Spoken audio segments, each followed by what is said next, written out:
तैयारा बनाने वाली मशहूर कंपनी के हजारों मुलाजमीन की नौकरियां खतरे में पड़ गईं।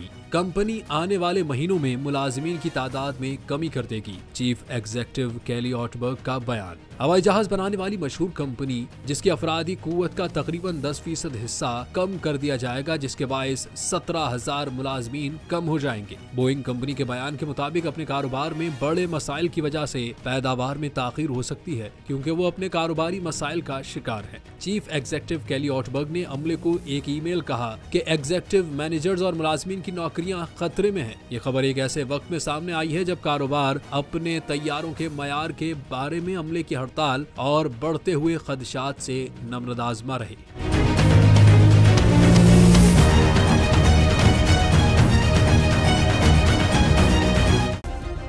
सब्सक्राइब करें और बेल दबाएं ताकि कोई खबर रह न जाए।